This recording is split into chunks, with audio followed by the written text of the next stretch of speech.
नमस्कार सर्वांना. श्री स्वामी समर्थ. आपल्या प्रत्येकाच्या आयुष्यामध्ये असा एक काळ येतो जेव्हा सर्व काही आपल्या विरोधात घडत असल्यासारखे वाटते. कामामध्ये अडथळे, आर्थिक संकट, नात्यांमध्ये दुरावा, आरोग्याच्या समस्या किंवा मनातील अस्वस्थता.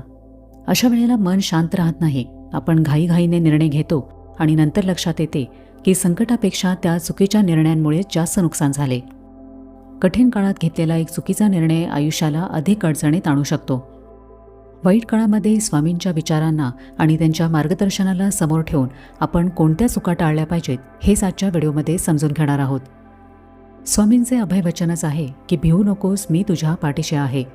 स्वामींचे हे वचन केवळ धीर देत नाही तर संकटाच्या काळामध्ये योग्य मार्गावर चालण्याची बुद्धी आणि दिशाही देते.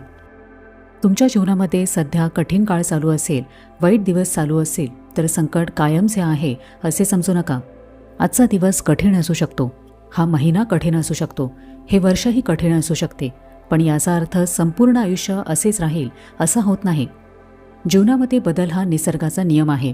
वाईट काळही बदलतो, म्हणूनच निराश होऊन चुकीचा निर्णय घेऊ नका. स्वामींवरची श्रद्धा सोडण्याचा निर्णय घेऊ नका. वाईट काळ सुरू झाला की अनेक लोक म्हणतात की इतकी भक्ती केली तरी माझ्याच वाट्याला दुःख का, आणि हळूहळू त्यांची श्रद्धा कमी होऊ लागते. एक गोष्ट नेहमी लक्षात ठेवा की संकटात स्वामींची कृपा नाहीशी होत नाही. त्या काळामध्ये ती आपल्याला वेगळ्या प्रकारे घडवत असते. जर संकटाच्या काळातच आपण श्रद्धा सोडली तर आपण स्वतःच आपल्या मनाचा आधार काढून घेतो. स्वामींचे नामस्मरण, त्यांची प्रार्थना आणि विश्वास हेच त्या काळामध्ये आपल्या मनाला स्थिर ठेवतात. म्हणूनच वाईट काळामध्ये किंवा कठीण काळामध्ये श्रद्धा सोडू नका. कदाचित हा काळ आपल्या संयमाची परीक्षा असू शकतो. स्वामींचे नामस्मरण थांबवू नका. अनेक लोक आनंदामध्ये देवाचे स्मरण करतात, पण संकट आले की म्हणतात की आता नामस्मरण करून काय उपयोग. खरे तर संकटाच्या काळातच नामस्मरणाची सर्वाधिक गरज असते. नामस्मरण म्हणजे फक्त चमत्काराची वाट पाहणी नसते.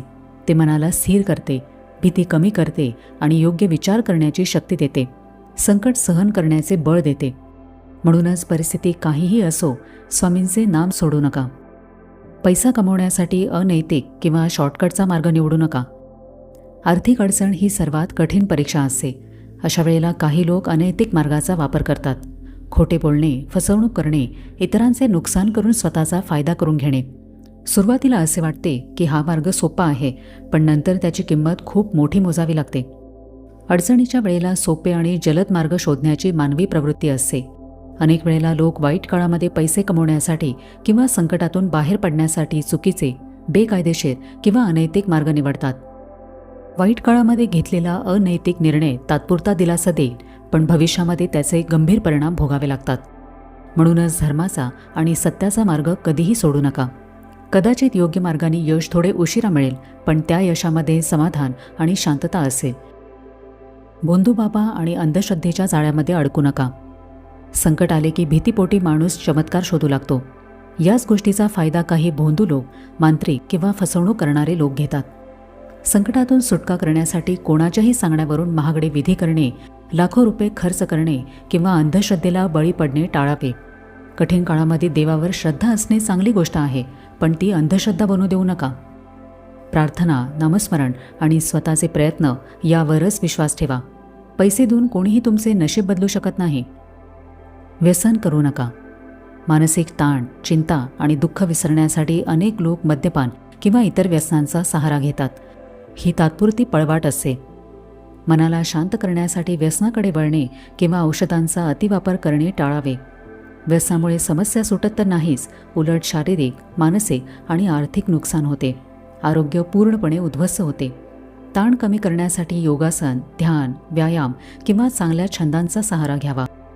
आयुष्यामध्ये वाईट काळ चालू असेल तर चुकीच्या किंवा नकारात्मक लोकांकडून सल्ला घेऊ नका. वाईट काळात आपण कोणाचे ऐकतो यावर आपले भविष्य अवलंबून असते. अनेक वेळेला स्वार्थी किंवा नकारात्मक वृत्तीचे लोक आपल्या भीतीचा फायदा घेतात. जे लोक तुमचे खच्चीकरण करतात, तुम्हाला अधिक घाबरवतात, अशा लोकांचा सल्ला घेऊ नका.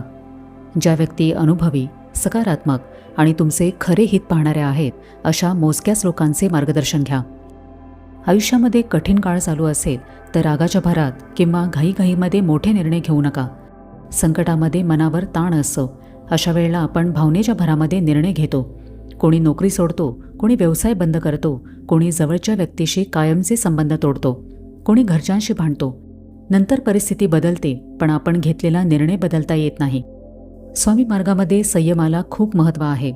जेव्हा मन अस्थिर असेल तेव्हा मोठा निर्णय घेण्यापेक्षा थोडा वेळ थांबणे अधिक शहाणपणाचे असते. अशा वेळेला स्वतःला एक प्रश्न विचारावा की मी हा निर्णय शांत मनाने घेत आहे की रागातून. जर उत्तर रागातून असेल तर तो निर्णय काही दिवस पुढे ढकलावा. स्वतःला दोष देत बसू नका. काही लोक प्रत्येक संकटासाठी स्वतःलाच दोष देतात. हे माझ्यामुळे झाले, मी काहीच चांगले करू शकत नाही, माझे नशीबच खराब आहे, मी इतरांसारखं नाही. अशा विचारांपासून खरा पराभव सुरू होतो. प्रत्येक भक्तामध्ये क्षमता असते. संकट हे त्या क्षमतेवर पडलेली धूळ असते. क्षमता संपलेली नसते. आज अपयश मिळाले म्हणून उद्याही अपयशच मिळेल असे नसते. म्हणून स्वतःवरचा विश्वास हरवू नका. नकारात्मक विचारांमुळे समस्या सुटत नाहीत. चूक झाली असेल तर ती स्वीकारा, त्यातून शिका आणि पुढे चला. पण सतत अपराधीपणामध्ये जगणे हे योग्य नाही. वाईट काळामध्ये अतिविचार करून भविष्याची भीती बाळगू नका. वाईट काळामध्ये माणूस वर्तमानात जगणे सोडून भविष्यातील वाईट शक्यतांचा विचार करून घाबरतच राहतो. पुढे काय होईल या विचाराने तो आजचे प्रयत्नही थांबवतो. म्हणूनच काल्पनिक भीतीपोटी टोकाचे निर्णय घेणे किंवा सतत नकारात्मक विचार करणे टाळावे. चिंता करण्यापेक्षा चिंतन करा. आजच्या कर्मावर लक्ष द्या. उद्याची वेळ सुधारण्याचे सामर्थ्य आजच्या प्रयत्नांमध्ये असते. भविष्याची चिंता स्वामींवर सोडावी आणि आजच्या दिवसामध्ये आपण काय सर्वोत्तम करू शकतो यावर लक्ष केंद्रित करावे. वाईट काळामध्ये सर्वात मोठा शत्रू म्हणजे त्या परिस्थितीमध्ये घेतलेले चुकीचे निर्णय असतात. म्हणूनच अशा वेळेला श्रद्धा सोडू नका. रागातून किंवा घाईमध्ये निर्णय घेऊ नका. स्वतःवरचा विश्वास गमावू नका आणि चुकीच्या मार्गाचा मोह टाळा. स्वामी प्रत्येक संकटातून काहीतरी शिकवतात. प्रश्न एवढाच आहे की आपण त्या शिकवणीकडे लक्ष देतो की फक्त दुःखाकडे. वाईट काळ कायमचा राहत नाही. संकट कितीही मोठे असले तरी त्याचा शेवट असतो. अनेक भक्तांच्या आयुष्यामध्ये असे क्षण आले की त्यांना सर्व काही संपल्यासारखे वाटले, पण त्याच काळानंतर त्यांच्या आयुष्यामध्ये नवीन सुरुवात झाली. म्हणूनच परिस्थिती कठीण आहे म्हणून भविष्यही अंधारमय असेल असा निष्कर्ष कधीच काढू नका. जेव्हा आयुष्यात कठीण काळ येईल तेव्हा घाबरू नका. शांत मनाने विचार करा, स्वामींचे नाम घ्या आणि योग्य निर्णय घ्या. कदाचित आजचा हा संघर्षच उद्याच्या मोठ्या यशाची तयारी असेल. तर आजच्या व्हिडिओमध्ये आपण हे समजून घेतले की आयुष्यामध्ये जर वाईट काळ चालू असेल तर कोणते निर्णय टाळावेत, कोणत्या चुका करू नयेत. तर कसा वाटला आजचा व्हिडिओ हे मला कमेंट करून नक्की सांगा. आपण भेटूया आता पुढच्या व्हिडिओमध्ये. तोपर्यंत सगळ्यांना श्री स्वामी समर्थ.